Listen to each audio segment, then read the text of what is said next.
It's podcadzo. All right, we rolling. We back. Yep. Podcadzo. Do you like my Dr. Seuss? I love I do like Glasses. those. It's great. I don't have wine glasses, so this makes is what me- we got. Those It must makes be me super feel- old, huh? It makes me feel sophisticated yet silly at the same time. Cheers. Cheers, mates. Cheers. German ass. So emasculating for you guys to cheers with me when I have my Stein. You have those little glasses. You guys must be embarrassed. No, I Well. feel great. That's weird. All right. I like it. It's good. It's I was really expecting it to be a lot sweeter. It's not that sweet. Which I You enjoy. wanna try a your sip? rosé. I'll finish my water and then pour myself a little. Gotcha. Okay. We back. We back. A man who truly needs no introduction at this point. Chief OJIH. What's up? Quincy, what the hell is up, man? None much, man. None much. None much. My blood pressure's still high. My back still hurts, and rent's still due on the 1st. So it's all good. Yeah, those are the certainties in life. I've heard high blood pressure, High blood pressure. back pain, rent due at the beginning of the month. Yep. Is your blood pressure actually high? Of course not. No. I was gonna ask if you were on a statin. No. I'm good. No. Okay. My blood pressure. Well, good. Glad to hear that. All of our blood pressure might be raising a little bit today because of what we're talking about. Yeah. Or maybe we'll all have a good time. Maybe we won't shit talk Well, I at think all. we'll have a good time and also do some shit talking. Yeah, probably. I set it up in a way so that the shit talking is minimized, at least at first. So Nice. at least hopefully we can get through. Yeah, this is all good stuff to start with. Yeah, Oh, for sure. Okay. What we're talking about is pretty much just rap again, but this is it. We promise. This is the this is the 4th episode of the hip hop block. We did an introduction. We did classic. What do we call that era? Old school. old school, Old school. Then we did and then Blink, new school. New school, Bling. and now we're here. Yep.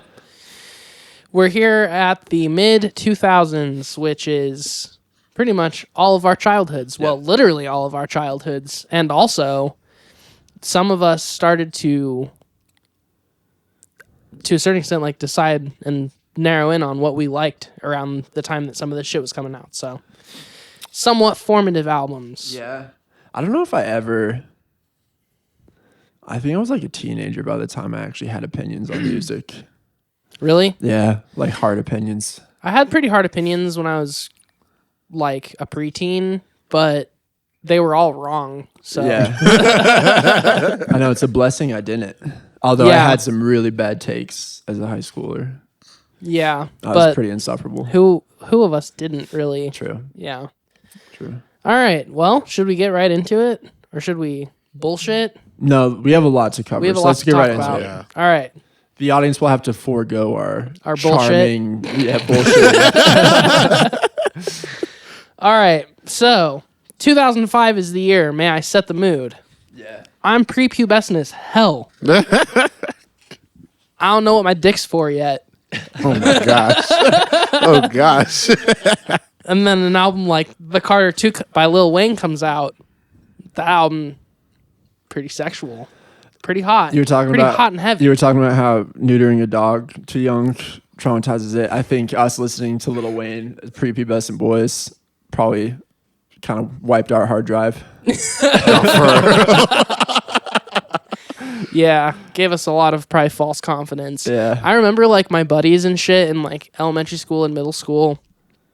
We'd be like listening to like Lil Wayne or like Jay-Z or like Kanye, and we'd be like, yeah, we're so cool, like we're so fucking hard, like Yeah. we're so gangster, but had no idea what any of the shit was actually about. And Yeah. also like we all pretended like we fucked, but like nobody fucked. Oh my I would gosh. really hope no one was fucking. Yeah. So yeah, would that's hope the so, too. picture that I want to paint. We're Anyone actually wanna not add allowed to that? speculate about that at this point. Yeah. Fair enough. 2005. I was in 5th grade. Damn.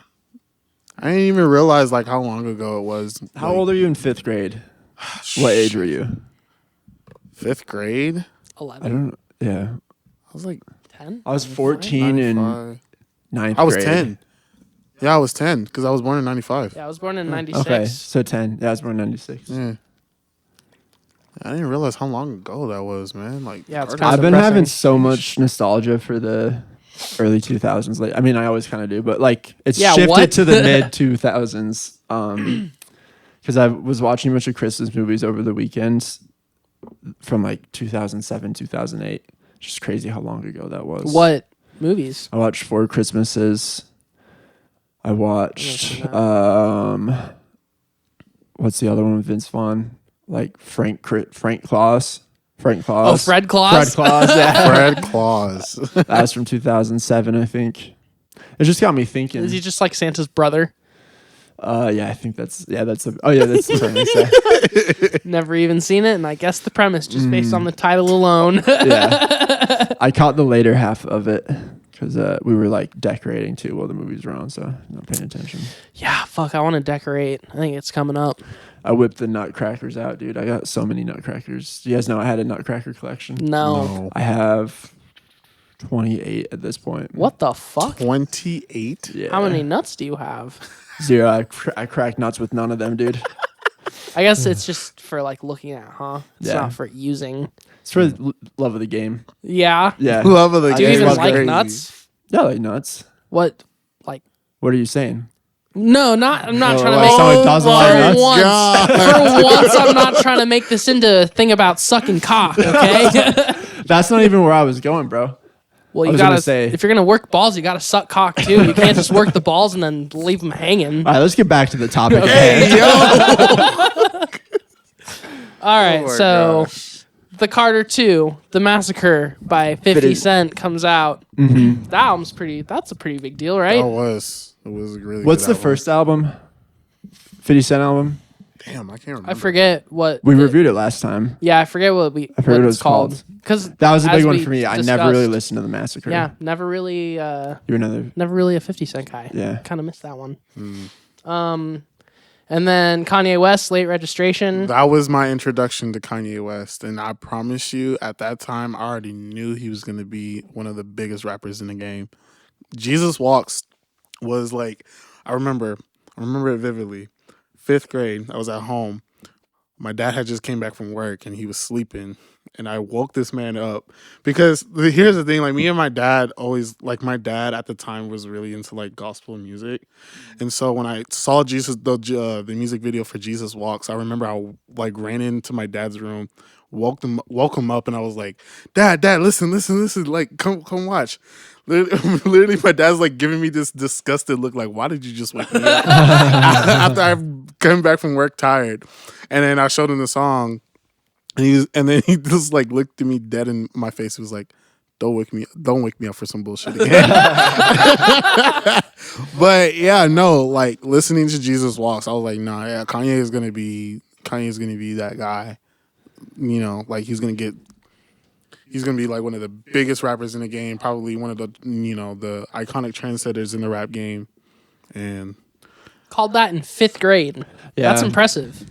it was good music. I mean, I yeah, know good music totally. when I see it. And when I saw that, I was like, oh, yeah, no, Kanye is probably one of my favorite rappers at the time. I got more to say later, but... I think it's interesting with Late Registration because, I don't know, like, whenever people talk about old Kanye now, they always talk about, like, College Dropout or... My Graduation. Yeah, or Graduation. I would say Graduation. Or, yeah, like My Dark Twisted Fantasy or whatever the fuck that album's called. But, yeah, no one really seems to mention this one too terribly much, at least in my circle. But it is, like, pretty fucking good. Like, I listened to it on my way home from work a couple days ago because, I don't know, I've never really given Kanye a fair shake because of all the shit that's happened lately. Yeah. But it's a pretty solid album. And you can tell that it's, like, he's still trying to wear the producer hat a lot on it, but still like figuring out the rap side of it a bit more. So it's kind of a cool, like, it's a humble beginning, if you will, from someone who now just thinks that he's literally God walking on earth. Oh, yeah, I didn't listen to Kanye at all before he had become like, a very controversial international superstar. Not even to the level he's at now, but like I mean, he got early controversial pretty 2010s. quick. Yeah, exactly. Very quick. So yeah, I never was able to appreciate like unbiased Kanye. I mean, if my opinion holds any weight, like I'll literally say like his first 3 albums were like the goated albums for sure. Everything afterward, it got first 3 albums just boom. Then it got progressively better, especially with like My Beautiful Dark Twisted Fantasy, and then when Yeezus drops. But I'll get into that later. Like it's so bad. Like I said earlier, like the fall off of Kanye needs to be studied because it's ridiculous how that happened. Did you guys see that Netflix documentary, Yay? I didn't really watch it, but I heard about it and read about it a fair bit. I just don't really care, to be honest. Like, I feel kind of bad because no one really, I think, should be allowed to like be that famous and get away with that. Right. Like, sort of just do whatever the fuck I want behavior for so long. But so it's not like fully his fault, but it also pretty much is fully his fault now. Like, yeah, it is also the media's fault and our fault for all just like paying attention to it so much because like we all talk shit about how much we don't like Kanye now, but then as soon as anything happens or he does a single thing, like we all want to know what it is. Exactly. So. It is one of the major hypocrisies, and this is even like a cancel culture thing, but like how much we advocate for mental health, but like when a celebrity has a like, mental very health clear crisis, how breakdown. excited everyone is to shit on him and Yeah. mock them in public, and It is sad. then it's ignored. Yeah, it is sad, but also when it's that obvious that someone needs help and they're just personally refusing it, like, Yeah, that's also just I know. we got to There's kind stop of a paying attention beyond to it. We saving got to thing with him now. agree to just like stop paying attention to it Yeah. and giving it the light that because I mean all he wants us to do is pay attention. So if we just Exactly. collectively agree, like let's just not, then maybe he'll actually stop. But that's never gonna fucking happen now. Yeah. Okay, so then the Cookbook by Missy Elliott, fire album. Also, I listened to it a few days ago Okay, too. I'll have to check that out. So good. I've never listened to it. Which hits did that have on it? It, Did it have any it hits? doesn't have any Or any- hits really. yeah. At least none that I know of, because again, I wasn't like super in the know at this time, but like it's a solid album. It's just like bars and a lot of soul. So Nice. it's pretty cool. And then Most Known Unknown, 3-6 Mafia. I wanted to throw this one on here because I've forgotten pretty much entirely to mention 3-6 up to this point, but they're also one of my favorite groups because they really embody like early like horrorcore rap and like underground like alternative rap, which is just like spooky, scary, raw, like very aggressive, like kind of pretty violent rap most of the time, but Yeah. like it's just so fucking good, and it makes me feel the same sort of like caveman anger that I feel when I listen to like noise metal, where I'm just like, let's fucking go. Like, I want to get fucking crazy. Yeah. So, all right, 2006. 2006. Perfect. We got a Ghostface Killah album coming out this year, Fish Scale, which is pretty popular. When was his first solo? Do you know? I think this is it. Yeah, I think 2006 Fish Scale is his Okay. first one, yeah. And then Idlewild by Outkast, which is their last album as Outkast. Mm-hmm.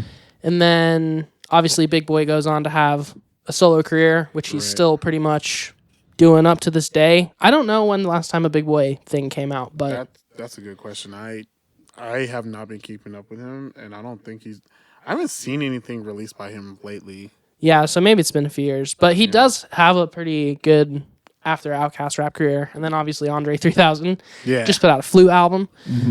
Shout out. And then My Ghetto Report Card by E40 comes out. Like Father, Like Son by Lil Wayne. I love that album. Yeah? Stun Like My Daddy. That is like one of the biggest hits that came off the album. I don't remember that album I too don't much. either. I remember the Carter like really well, but That's the one I know the best. yeah. The Carter albums are usually the ones that people know Lil Yeah. Wayne for, but like Father, Like Son, there were some hits that came out of that. Like I remember watching again the music video for Stun Like My Daddy, like that had him and Birdman on it. Oh, nice. Yeah. So it was a good track. It was a good album for sure. Oh yeah. I'll have to add that to my list. True Magic by Mos Def. Most Def, sorry. Most Def. By most definitely. Food and Liquor by Lupe Fiasco. Classic. Kick Push. Yes. Kick Push. Come on now. Honestly, Kick Push might be one of the most played songs at my work, which is kind of sad because now it kind of drives me crazy when I hear it. But for a really long time, it was one of the few songs where when it came on, like, so many people knew it, like customers and crew. Everyone was just singing along, like kick, push, and coast. Like, I think I like that too because it brought, like, at least from my vantage point, it brought a lot of like black kids into skateboard culture. Not that they weren't already in there, but I think it got popularized. Yeah. When Kick Push came out, and I like saw a whole bunch of, like, when that song dropped, I saw a bunch of kids around me start buying skateboards and just started skateboarding. It's cool. Like, I don't know, when you came on the podcast the very first time, like, you said something interesting about, like, you never told anyone that you listened to, like, EDM because you just didn't think black people, like, listened to EDM. Right. I heard Lupe Fiasco say a really similar thing about skating, where he's like, I think when I was growing up in the skating community, like, a lot of black kids just didn't say they skated because they thought it was like a white kid thing to do. And like, they were like kind of ashamed to skate until, people like Lupe Fiasco started rapping about it. And then everyone was like, oh yeah, like, fuck it. Like, I can skate. Like, I can do whatever I want. So yeah, it's liberating in that way. And it was also on the Tony Hawk pro skater game. So do you know which pro skater? Probably Pro Skater 2. Yeah. And then King, T.I. We also kind of briefly talked about T.I. maybe before cameras were on, but I think we all were pretty strongly affected by T.I. in one way or another when we were growing up. Oh yeah. He was one of those homies that was just like always on the fucking radio. Like, I maybe heard "Live Your Life" more than any other song made in the 2000s. yeah. It's still being played to this day. It's kind of crazy. It's an all-timer. And then Big Bang by Busta Rhymes, Laugh Now, Cry Later by Ice Cube, Kingdom Come by Jay-Z. Out of retirement. Yeah. Thank God. Like 2 years after he announced his retirement from rap. And then 421 The Day After by Method Man, Hip Hop Is Dead by Nas, More Fish by Ghostface, which is cool because this was like the companion to Fish Scale. So it was just like, it turned it into like a duality album, which I think hadn't really been done too much in rap up until that point, but it was cool. And then Blue Carbon Treatment by Snoop Dogg, an album all about being a fucking Crip. The whole thing's just about being a Crip. And then Feedback by J5, which again, this album I think is pretty huge culturally now. Like, it was popular back then, but I think it has like now had a second resurgence where it's like popular again for like nostalgic reasons, but also people just realizing like how good it was when it came out the first time. And then AC Alone, Magnificent City. I wanted to throw this one in there because I think I mentioned Freestyle Fellowship last time we were on the pod. Yeah. AC Alone was in Freestyle Fellowship. Oh, okay. And then this is like his first solo album.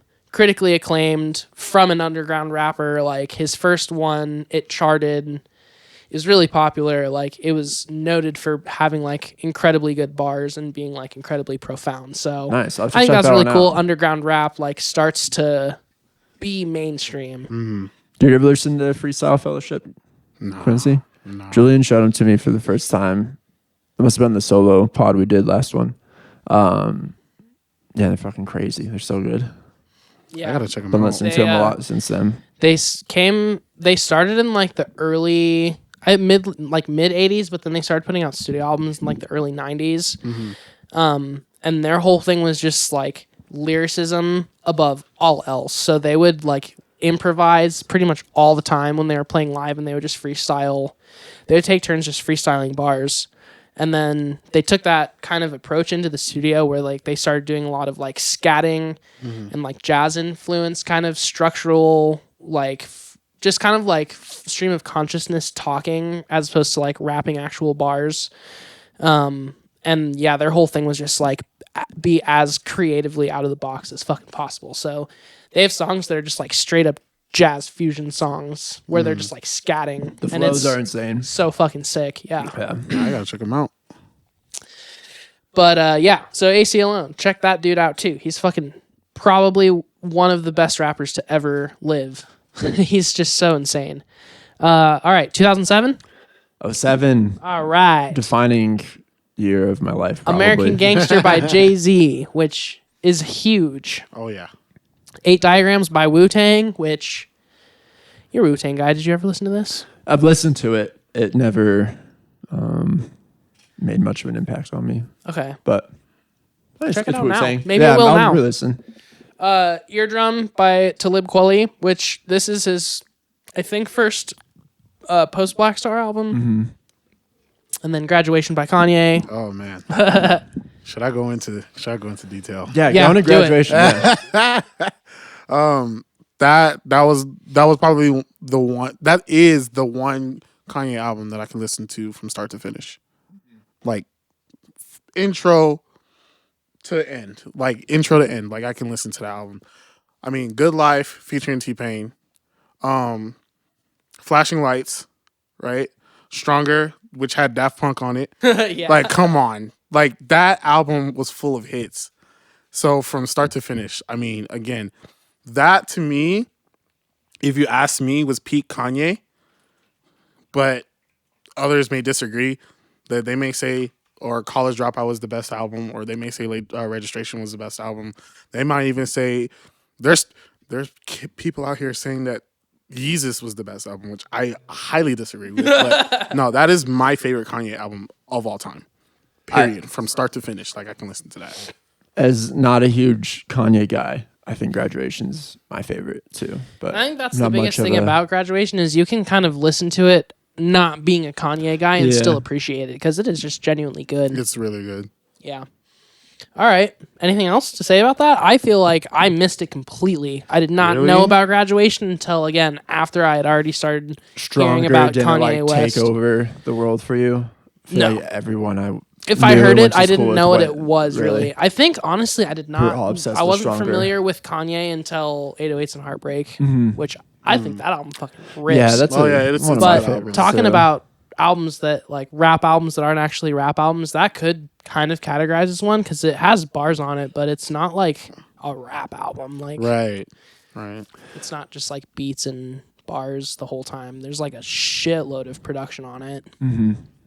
Anyway, Underground Kings by UGK, which is also Underground Kings. Yep. I fucking love UGK. I feel bad that I didn't mention them when I was talking about Southern hip hop because they are also just like Southern hip hop gods, and everything they have is just like creamy smooth, fucking just like sonic butter. I love UGK so much, and I think that they embody Southern hip hop But as good as Outkast. Like It's high they praise. talk about Cadillacs, cars, just like cruising down the street, you know, fucking gripping wood wheels. They're just fucking sick. So shout out to Bon B, man. From yeah, the H-Town. yeah. Hold it down. No, one thing I got to say about UGK, like, if you don't have international players anthem playing at your wedding, I'm so sorry. Come on. I mean, that's the only UGK song I know. Really? Yeah. It's, I I'll mean, have to send you some more. Yeah. I've sure. majorly slept on them.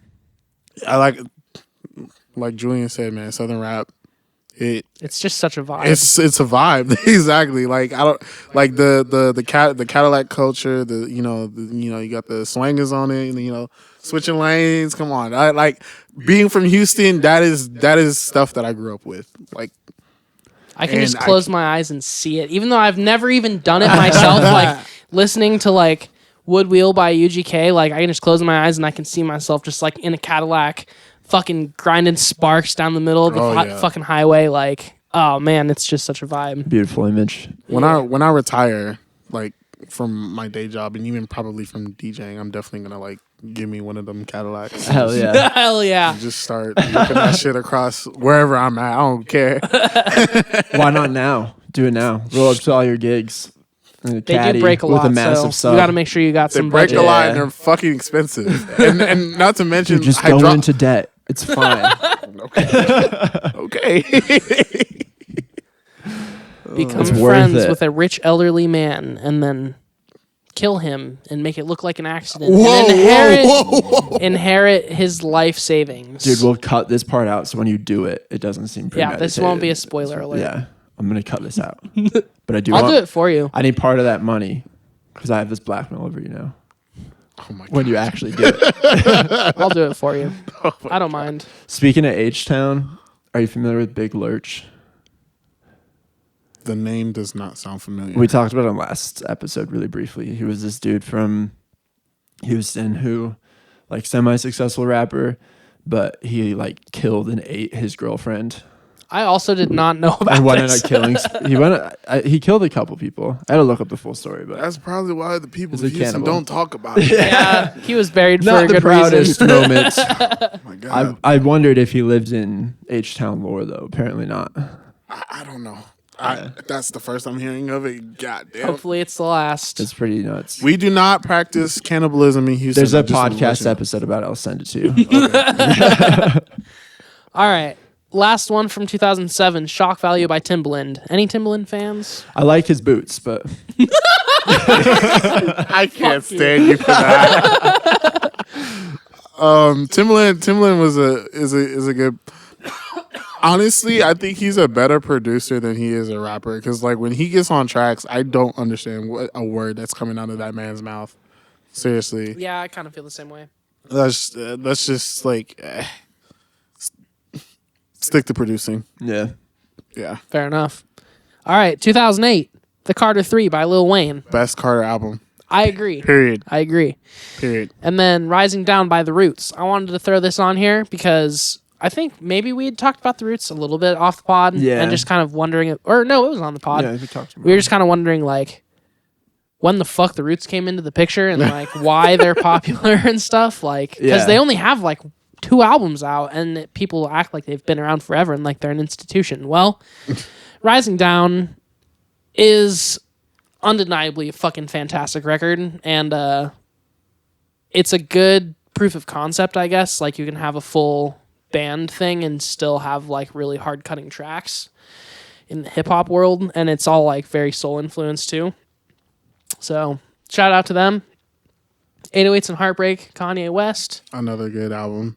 But I think it's not as good as the first 3, which is why I say Graduation's like peak. But like it still had some like really good hits on it. This is like his experimental album in my eyes. And He got a little weird with it. Like, and I appreciated that because I think that's when he started to a lot of quote unquote rappers and artists started to genre bend around this era because like I think Kanye kind of like spearheaded the experimentation of rap music during this time. And you see like a lot of people follow suit. Like that's when you start to see a shitload of auto-tune. yeah, like more than what T-Pain was doing back when he first started, right? T.I. made it like good, but then Kanye made it like popular and accessible. Yeah. Yeah. And then like I think this album, if I recall, is like inspiration for the Tyler the Creators out there, right? Like that's when, like I said, rap music just starts to change its form. Totally. And it's not your traditional like gritty rap anymore. Right. You know? And also, I mean, people at this point are trying to, on some level, start emulating these sounds like on laptops, like in their bedrooms, you know? There's not as much of that, like, need to be, like, a professional producer or, like, a studio god. Like, Yeah. 808s is really, like... I mean, Kanye made most of that, like, on a laptop. From my understanding, like, it wasn't really done off of a computer. And when that came out, I think it was proof of concept again for, like, a lot of people to be like, yeah, I can make, like, an entire album on my fucking laptop. Which, if you view it through that lens, it's maybe the most impactful record or important record of the It's one of 2000s. them. Yeah. it Because is. look at music or rap music now, like what ushered in the SoundCloud rapper eras. Yeah. And Definitely also just, Kanye. like, the kind of, like, art artsy rapping, like art pop influenced rap, Yeah. where it's like a lot prettier and a lot more like emotional and about like personal struggle than necessarily about like universal application. Mail on Sunday by Flo Rida. That man disappeared off the face of this Yeah, earth. where's Flo Rida? And for good reason. Welcome man. to my house. I hated that song. I know it's horrible. I hated it. Like that. I swear, like he got popular off some stupid shit, became a one hit wonder, and just I don't know, dude. Yeah, bye, Flo Rida. Like, sorry. I threw him on here, and I'm really glad that you said that, honestly, because I threw him on here because I think this year is the start of when we see some people working their way up into the mainstream who aren't necessarily like They're not meant for really mainstream. good artists. They more just get there because they have like one song that gets popular for a brief time, or they like are in the right place at the right time with the release of an album. Right. And that after this, we see like, I would say like at least one or two albums where it's like that person sucks, that album sucks, like every year. It's no more just like every year shit's just all bangers, you know? But anyway, The Renaissance by Q-Tip. That album's really good. That's Q-Tip's like comeback album. And then Paper Trail by T.I. This is when "Live Your Life" becomes the hype song of Yeah, the fucking right. year, man. Yeah, that's 2000. Oh my god. We all danced to it in middle school, probably. Yep. That and "Swagger Like Us" True. featuring MIA. Like those two were the hits of the year. I should have T.I. put MIA on this list, but full transparency, there's no MIA on here because I've never really thought of her as a rapper. Yeah, I guess I don't think of her as a rapper either. I think of her as indie sleaze, and I think we should do an indie sleaze episode. I would love to do love indie sleaze. MIA. Yeah. I was just listening to her first album the other day. Isn't that the one with Paper Planes in it? Yeah, that has Paper Planes. Yeah. Okay. And then the Untitled Nas album comes out this year. Tronic by Black Milk, which I threw on here because Black Milk is like pretty experimental rap, like underground. I don't even know if I could call it underground, but just like alternative. And again, just like kind of proves that the like desire for that underground or like alternative style of rap is getting like more popular as the years go on. And then We Global by DJ Khaled. That's We on the here. best. God damn it. That's Another on here one. because literally when I was looking up albums per year, like every single song from this album charted. And that's like his first major release. So just goes to show wild. again, like, and I'm not trying to defend DJ Khaled in any way by saying this, but like he's like people universally think he's a fucking obviously- idiot and that he's horrible. Yeah. But like every album that he's ever released has been chart topping and like from pretty much his first major release, like he's been in the discussion, which is just fucking crazy. Like, Well, it just goes to show you his antics are overshadowing like his action. He is a great producer. he is definitely a great producer. Like I shit you not. Like without him, I wouldn't have found Rick Ross. Without him, I would have like appreciated Lil Wayne more than I should have. Right? Future when he comes out, like I wouldn't have appreciated that either. Like DJ Khaled again, complete idiot, but the dude knows how to make some music. Totally. Like Yeah. oh my god. And it's kind of maybe just another example of people that have a little too much fame, a little too much attention, get a little bit crazy. But yeah. at the same time, like his Well- songs have always been just like pretty simple, pretty straightforward. The whole idea is just be as catchy as possible, like as memorizable as possible, but like it's a formula that works. Yep. And from the beginning, it's kind of changed the trajectory of like where rap and hip hop is because now it's like most really, really famous rappers or hip hop artists that have like a lot of artistic integrity would like gladly work with DJ Khaled Oh yeah. because he's like just a global name, which is insane. We global. Global. All right, 2009, Blueprint 3 by Jay-Z. Born Like This, MF Doom, which we haven't really talked too much about MF Doom, but R.I.P. R.I.P. yeah, That was a MF sad Doom day. is a goat for sure. And then Deeper Than Rap by Rick Ross, which I kind of missed this when it came out and was new. I was kind of scared of Rick Ross. he's intense, I but didn't really listen to the albums. I only listened to his hits, and like I said, like if it wasn't for DJ Khaled, I wouldn't have found Rick Ross. And Rick Ross is just like I like his style of rapping because it's like it's flex rapping. It's kind of like what, ironically, because he's big. He's kind of like Biggie in a sense, right? Like he's just lavish life, Larger than life. larger than life lifestyle. Driving the nicest cars. Boss rap. Exactly. He's a boss. Boss rap. Yeah. Biggie you know was what I'm boss. saying? Yeah. So like, Rick Ross is like, he's one of those like rappers that you would listen to just laying back and enjoy a nice glass of wine. Yeah, 100%. And also, I think kind of similar, but just like a slightly different.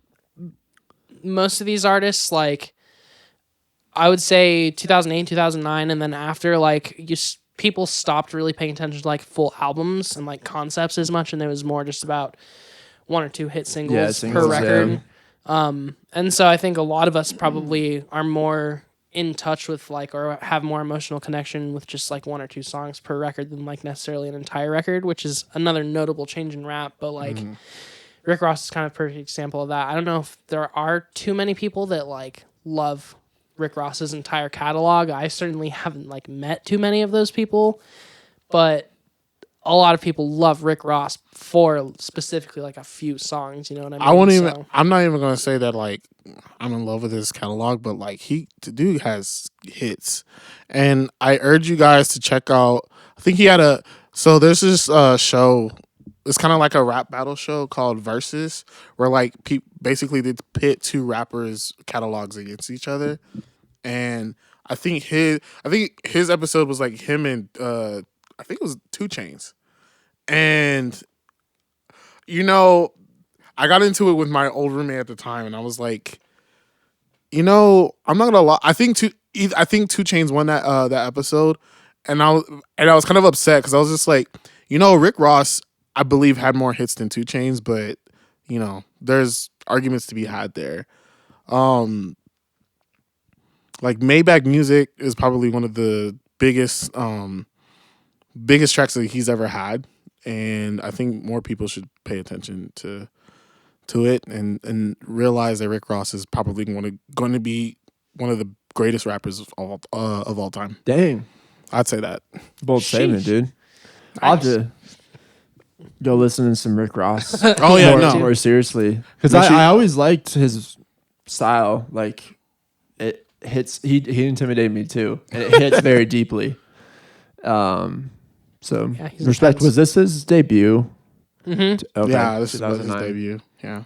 Yep. Interesting. Crazy that Rick Ross and Tyler the Creator same year. That I had no idea, because Tyler seems never thought that well, and I think Tyler might be so much younger than Rick Ross. But yeah, he is. And this is Bastards. I think it was Tyler's first mixtape. Mm-hmm. Yeah. Welcome to my freshman year where all the teenage angst started to come out. And so this is cool. I think Tyler pretty much everyone from the Odd Future gang, but I didn't want to talk about Odd Future because I think it's one of those situations where like the parts are way more powerful than the sum of the parts. Yes. So Tyler is a perfect example of like flipping the game on its head right away, because like Bastard comes out, he's a young guy. Oh, yeah. He did it all by himself. He released it by himself. There's no like catering to anybody on that besides him. And that is like a monumental shift in rap, because now that's like kind of in the new generation what rap is all about. It's about that DIY aspect of like, I'm going to do the shit myself. I'm going to record it myself. I'm going to promote it myself. I'm going to put it out on like my own label. Exactly. I think Tyler deserves like a shitload of credit for kind of starting that really early in the 2010s. I was so obsessed with Tyler the Creator. I shaved my head and wore a hat like every day. Like yeah. Like I was seeking Tyler style hats at that time, and I always wanted those golf. To this day, I've never owned any golf merch, man. Like I need to buy some. Yeah. And it's nice. I definitely had a golf wing high tier sweater. Stuff. Yeah. Yeah. Mm-hmm. Ass Milk was my favorite track on that mixtape too. Like y'all should go. If y'all haven't listened to Bastard, go listen to it. I think this was the year he won the Grammy Award for like best new artist. Yeah. Mm-hmm. Yeah. And then We Are Young Money by Tyga, which is, again, like late 2000s kind of just like party boy flex music. Yeah. Like we are Young Money, dude. Like literally just songs about how we are so fucking cool. We're the best. Yep. Like, yeah.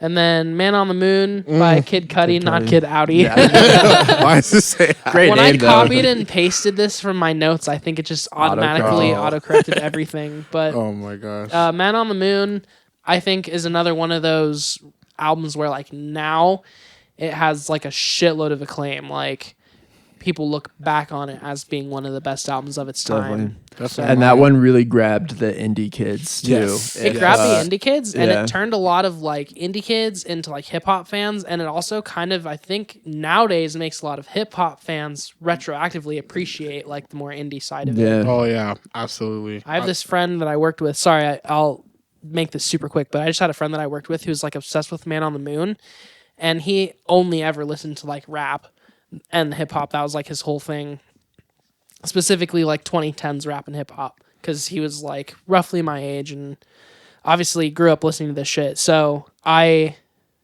kind of just like told him like, hey man, you should check out American football. Nice. And now American football is like one of his favorite bands, Yeah. and then one of the only bands that he listens to. Rappers do love Midwest emo. It's crazy. I mean, rap is kind of Midwest emo now. Yeah. A lot of it is. I'm trying to remember what hits came off of Man on the Moon. Dude, let's just pull up the track list, honestly, yeah. because there's so many. And like I know, like Soundtrack to My Life was one of my. I think is my. I won't say think. It is my favorite song off that album, but it wasn't like the hit, right? Because there, you know, like you were saying, Julian, like there during this time, you only focus on like 1 to 2 tracks that were like hits, and then whatever was on the album, you know, was just on the album. But that one, when I first listened to it, I only listened to like Soundtrack to My Life, and I forget what else is on that dude, album. so Soundtrack to My Life, Yes. Solo Dolo, Solo Heart of a Dolo's- Lion, Yep. My World, Day and Night. Day and Night. That was the one. That was the one. That was the one. Damn, Because I man. think that just like Kick Push, it brought in like indie culture and skate culture to rap music, and that like it literally changed the way that like black people who listen to rap music, like it changed their mindset and you know, on certain things, like, oh, this is not just for white people, this is for us too, like, oh, we Yeah. like this shit too, cool. It also kind of changes what rap music can be, right? Yeah, because yeah. like again, that gets classified as a rap album, and it largely is a rap album, but songs like Day and Night stick out, and like there's almost no rapping on that song at all. It's all melodic, and like it's just a producer's like wet dream essentially. So yeah, but that album nowadays, I feel like even if when it came out it was mostly just like the hit singles or whatever, Oh yeah. now people look back on it as like a As an whole album. album, and they appreciate the whole album, which is pretty crazy to see because yeah, it's been so long. And then Relapse by Eminem, terrible. Oh my gosh. And then State versus Roderick Davis, Gucci Mane, Gucci. Gucci's first, or at least his first major. Also weird to think about it in that perspective that Gucci was a year after or same year as Tyler the Creator, Rick Ross, because I assumed Gucci was at a little least before. Yeah. I think he was. I think Yeah, but There might have entering- been like mixtapes and stuff before this, but this is the first thing that He's like, just a is guy, major. but like Gucci Mane's always been around. Oh yeah, for Yeah. sure. Yeah. Uh, And unfortunately, I feel like this is Gucci Mane's kind of peak in a lot of ways. Maybe that's wrong, but Ooh, I don't know about that one. I'm not that educated on Gucci Mane. So, Oh man. all right, 2010, My Beautiful Dark Twisted Fantasy, Kanye Yep. West. I'm Not a that Human one. Being by Lil Wayne, and then Cushion Orange Juice by Wiz Khalifa. Was that a mixtape? Yeah. Okay. And I think it's only like 5 or 6 tracks. But it's Wiz Khalifa's like first, maybe not even first, but it's his like first notable entrance into the mainstream. And I think it's like a somewhat controversial release. I don't really remember why, but Yeah. And then Adventures of Bobby Ray by B.O.B. I actually love that album. It was such a fun album because I think like I wouldn't. Would I consider that a rap album? No, I would consider that a pop album. Yeah. Like the tracks that came off of there, like he had Beautiful Girls with with Nothing on You with Bruno Mars. Mm-hmm. Then he had Airplanes with Haley from Paramore. Oh, Haley Williams. Yeah. Yeah, Haley Williams from There was that Paramore. one with Rivers Cuomo. Yeah, that's right. Like I would consider that a Weezer. pop album for sure. Yeah. Like, but it was so good. But yeah, he raps. So good. It's like a full pop song with just rap verses like inserted into it, which is obviously a formula we see all the fucking time. And it's not to say that B.O.B. like came up with that formula or like invented it by any means, but Just like perfected it, brother. he was the one who got it right that summer, because if I remember correctly, the one with Haley Williams was like the song of the summer or whatever. Oh yeah, like it was. everybody was fucking obsessed with it. And If then someone played it today, I I'd fucking go forgot crazy. about that song. It's Yeah. crazy. It it was is everywhere crazy. though. It was literally fucking everywhere. Everyone was Yeah. obsessed with it. It was one of those things where it like bridged a lot of gaps because indie kids liked it, rap kids liked it, Yep. hip hop kids liked it, the annoying ass fucking little pop middle Same schoolers kids. liked it. Like, yeah, it was popular with everybody. Straight Killer by Freddie Gibbs. Threw that on there because I'm a huge Freddie Gibbs fan. Man of culture, I love it. He talks a lot about fucking killing people dead on this album. So gotta throw it on there. And then Pink Friday by Nicki Minaj.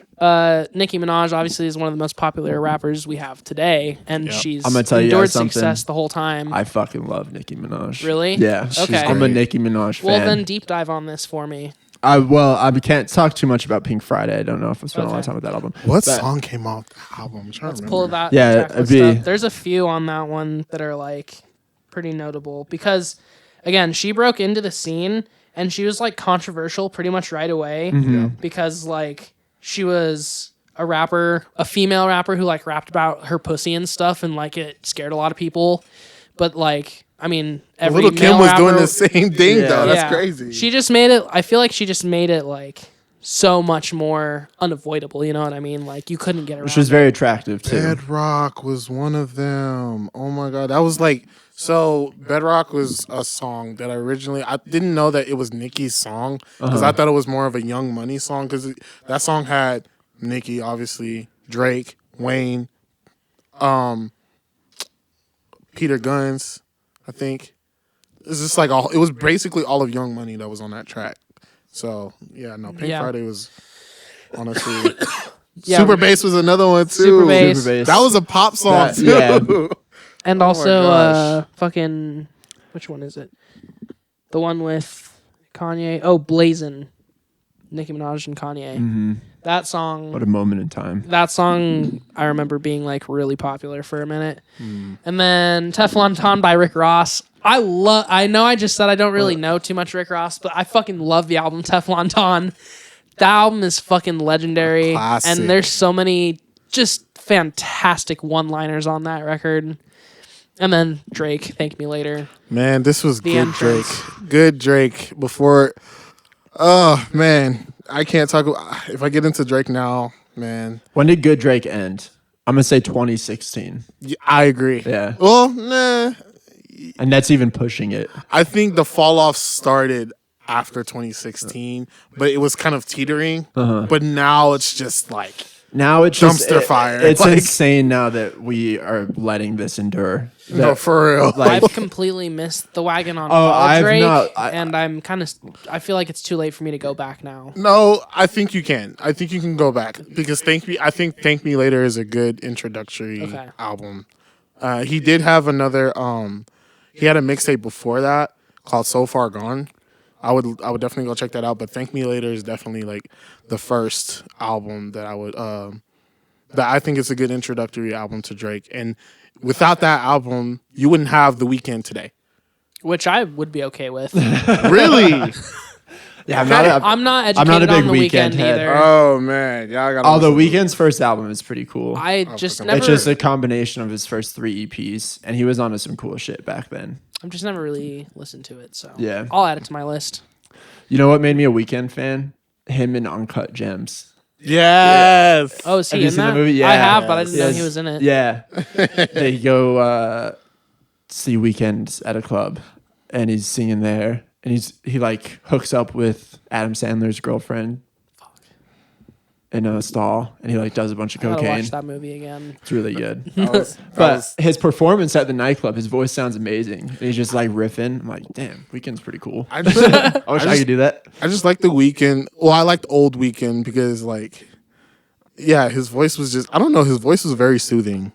But the lyrics were so like, if looking back at it now, them lyrics were bad because he was totally. objectifying women like crazy. That man did not like women like at all. Dude, it's insane. He'll just go on these like crazy long verses of just like very soulful R&B singing, and the lyric, like it's easy to just skip over because you're just kind of listening to the melody. Yeah. Yes. But you're like, what the hell is he saying? Oh Like, you're my coming in god, like- it's so Yeah. it's so fucked All right, I up, guess I'm gonna check that out. but it's sounds so cool. good. Yeah. All right, 2011. Watch the Throne, Kanye and Jay-Z. Come on now, This album. Crazy. N words in Paris. Come on now. Yeah. I was gonna say this album also has a lot of anthems on it, like universally accepted anthems. Absolutely, And then Drake, Take Care. another good album. And this was freshman year for us, Mm-hmm. 2011 of high school. So Very formative. very formative. All of I these remember songs would hating have been Drake like, just because everyone else liked Yeah. Drake when I was a freshman. That's Are you the kind serious? of dude. I was an asshole. How many times do I gotta no, say that it? got in the way of it Like for me too. a I was lot like, a lot of me not liking these albums in this time period was specifically me choosing to not like them because my everyone peers liked them. This And I is when had to be I- that kid that was different. I had to be that guy that listened to shit that no one else knew about. Like I was Yeah. that fucking asshole. But it so- was just, but like I said though, like Drake during this time was like on the come up, and he was doing so well that like when you listen to Drake now, you're just like, yeah, you don't want to listen to him now. Like he's shit compared to what he was doing back then. Like, oh my god, Take Care was a great album. Like, go check it out, please. I had all that. I'll add it. That same thing too, Julian. Like I just started to retreat. Yeah, we were and dicks. I just checked out and went back into old school hip hop. Yeah, and we were got- dicks. And partly why I got so into old school is like, oh, you guys like this stuff? I bet you don't even know who The shit you from know. 20 years ago is way Yeah, better. You don't even know what it exactly. is. You don't even know Tribe Yeah. Called Quest? Probably not. Yeah, Fucking idiot. I was an asshole. Yeah. And then Hot Sauce Committee Part 2, the last Beastie Boys album, which I personally love this album. A lot of people do not really like it. They think it's bad.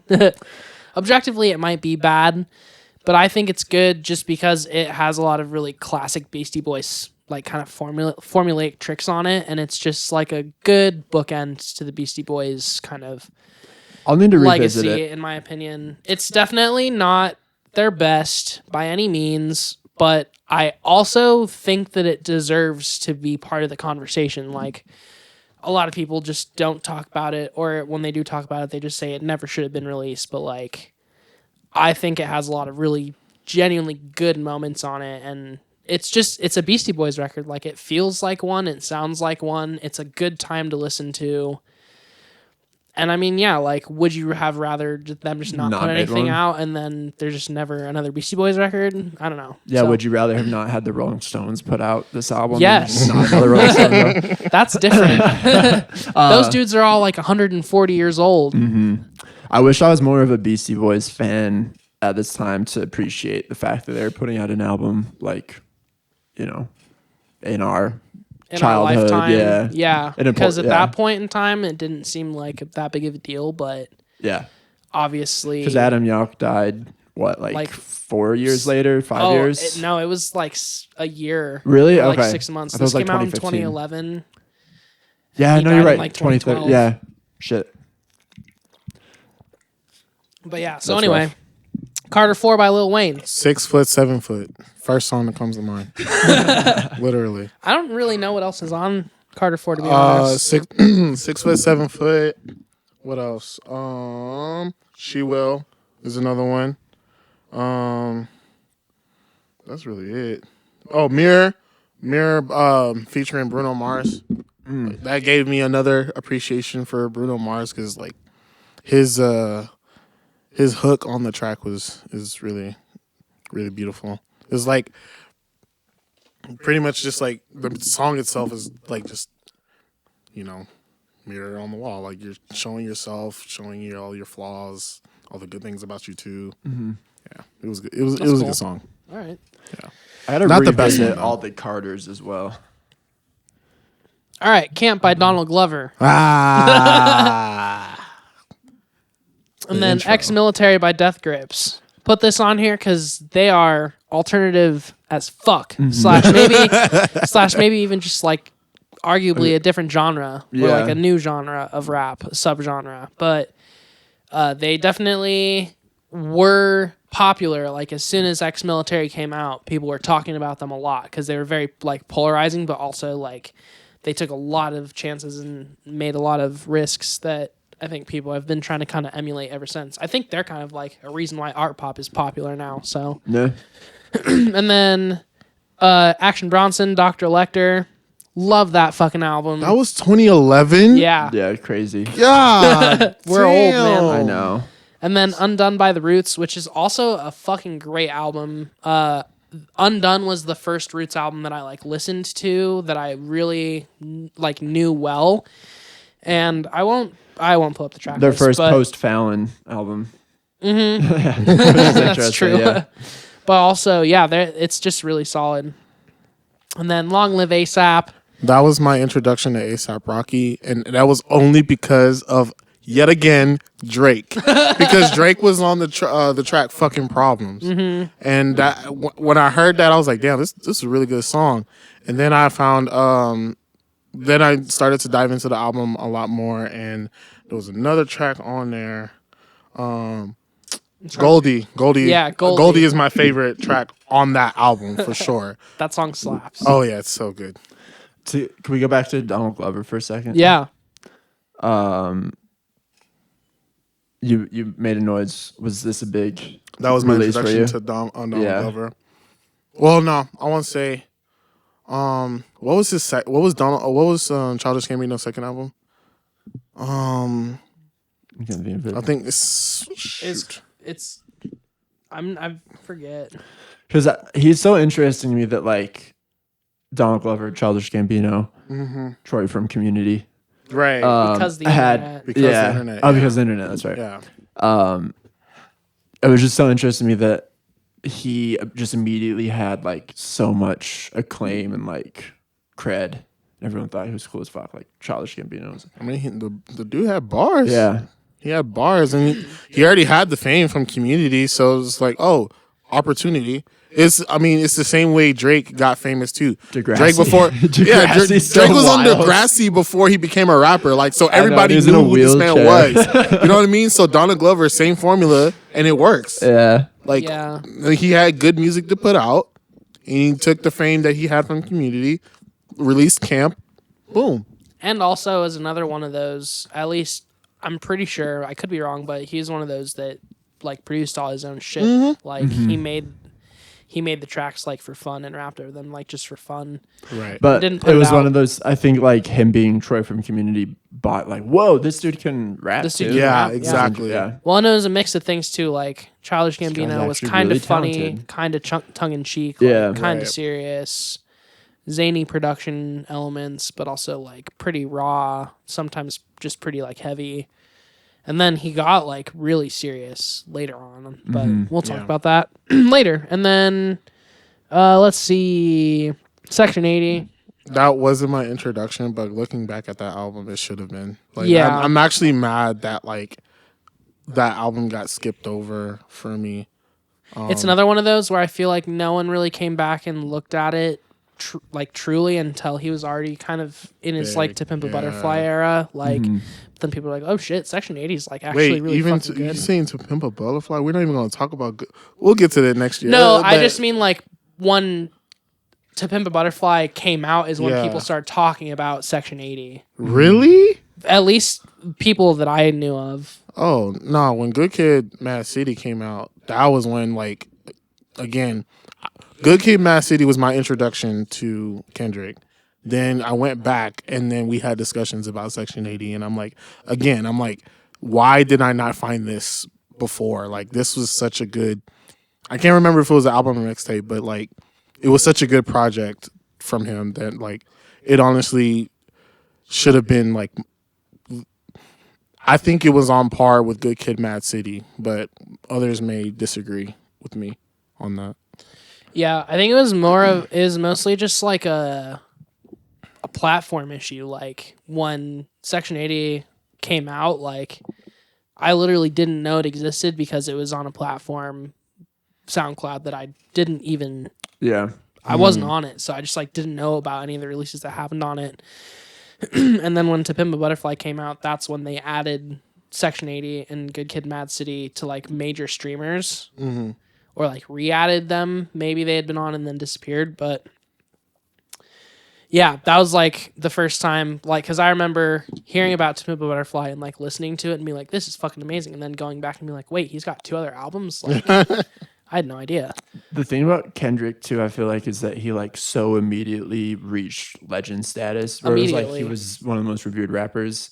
Where like, yeah, by the time like To Pimp a Butterfly, it's like, oh yeah, Kendrick, you know, the legend. He's probably been making albums since the 80s or he's something. Already an institution. Yeah.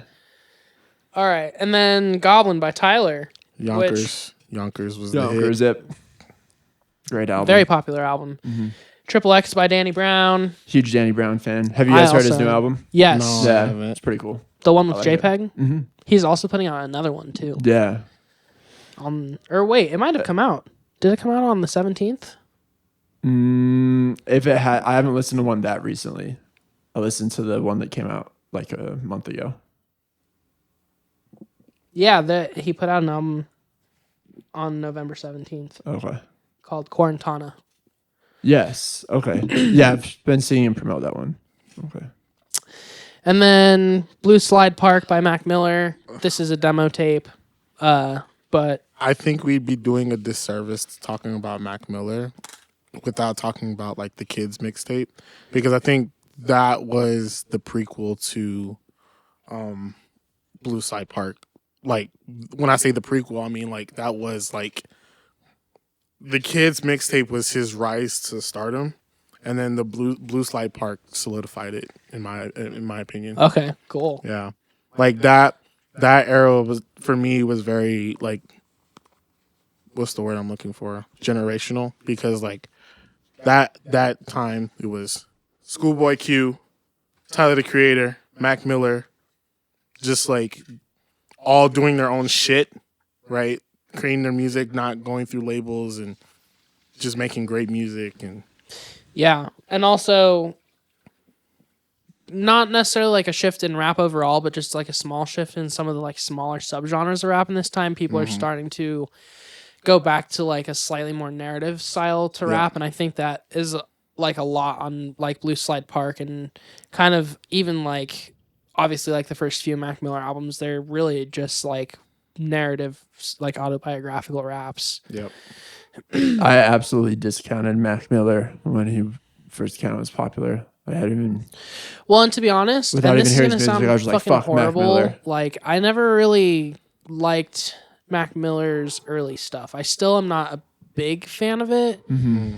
I respect it. I definitely see why it's so like widely loved and accepted, but I think Mac Miller's like Circles and Swimming are like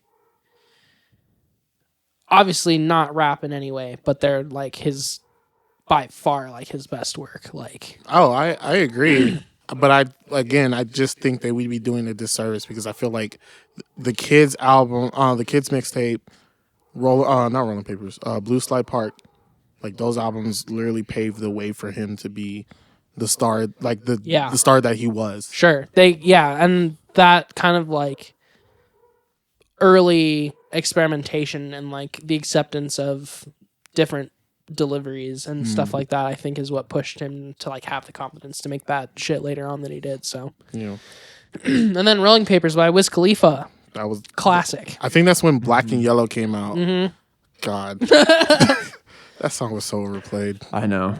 All right, let's talk 2012. Well, I think we're gonna have to wrap this up. Can we Go talk ahead. 2012 Yeah. first? Yeah. This year's hilarious. That's the only reason why I want to mention Okay. it. This is the first year where I feel like some cringe stuff starts to happen in the mainstream, where it starts to be like, Macklemore. what the fuck? Yes. Yeah, so Good Kid, Mad City, obviously a classic. No one can say a single bad thing about that. But then we have The Heist by Macklemore. Fuck Macklemore, dude. This album I was went to so Macklemore's popular. show this year, and it was the worst. This album thing was I've ever so fucking been to. popular. Yeah. Like, I know. It was And I everywhere. hate it. I hate the fact that it was popular because, like, who wants to hear? I want to pop some tag. Right? Like, bro, come on, dude.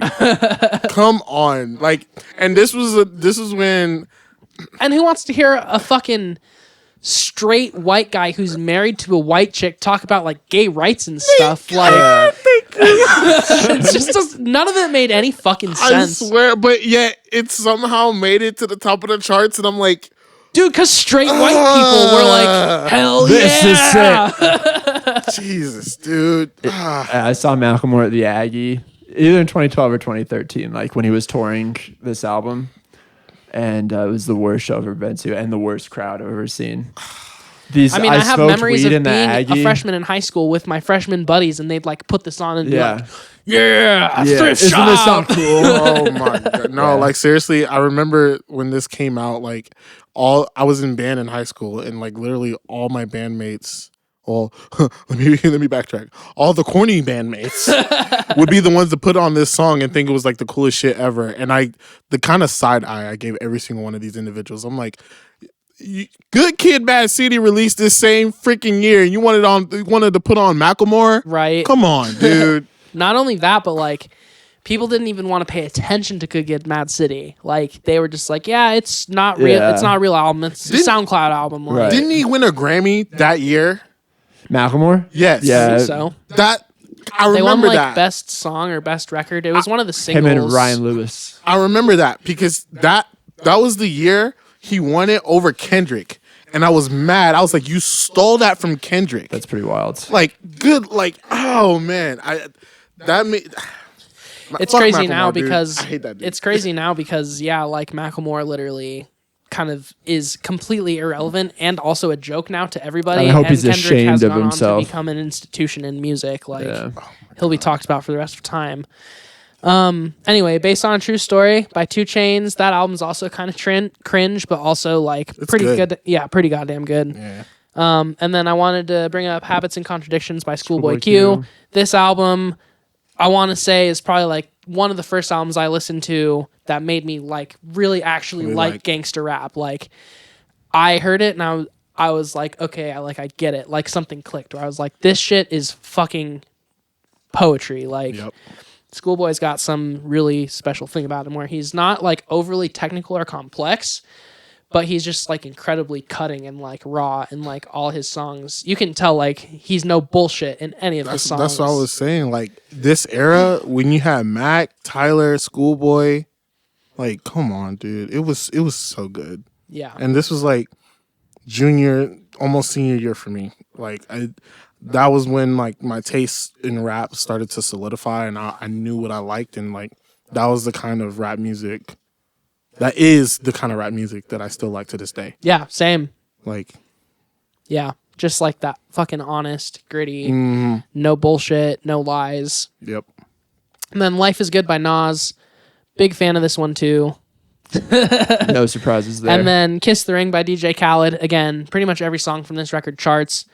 I don't want to pull up the track list because I don't really feel like repeating any of the names, but it's just another kind of, again, moment in time where we see people are kind of trading in like true artistic integrity for like really quick, easy, listenable radio hit singles. Like a lot of them at once. Songs that are short and sweet that you can just put on without having to think about it. Yep. And then The Money Store by Death Grips, which is the complete fucking opposite of that. That album, I honestly think, is the best Death Grips album. It's my favorite one. It's fucking scary, but it's also just like super good and like, yeah, it's a fucking crazy album. And then Vicious Lies and Dangerous Rumors by Big Boy. This is the first Big Boy release. Post Outcast. And this one also charts, like, it's super popular. But unfortunately, kind of unfortunately for Big Boy, a lot of people respond to this release by just kind of, like, wondering when Andre is going to release a rap album. And we all know how that ends. Yeah. with his great new rap album, that's streaming now, check it out. It is a rap album, 100%. not a flute album. All bars, Yeah. no flute whatsoever. Exactly. All right, so we made it through 2012. So we only got like 10 years We'll left. do a part 2 and cover the last 10 years. I gotta be. Yeah, there for you will that, be 'cause there that's- for this. That is the start of my senior year, and pretty much I mean, just look at this my list. taste of music. Yeah, I mean, I know I said like Nas and then Outkast, but honestly, I think Earl Sweatshirt's probably my favorite rapper Yes! of all time. Yeah. And so yeah, we get to start talking about Earl. We get to start talking about like Run the Jewels, Tyler in a big way, Chance the Rapper, which And then we get to talk about the fall off of Kanye at this very moment. This 'Cause is that when it album starts. right there is where it That's the starts. start. this is Yeah. when it starts. Oh Yep. my 13. gosh. I got some shit to say. Oh man. I'm excited. Hell yeah. It'll be a good one. All right. Well, thanks for watching part 1. We'll see you next week. Part 2, baby. Let's go. Thanks, Quincy. Absolutely.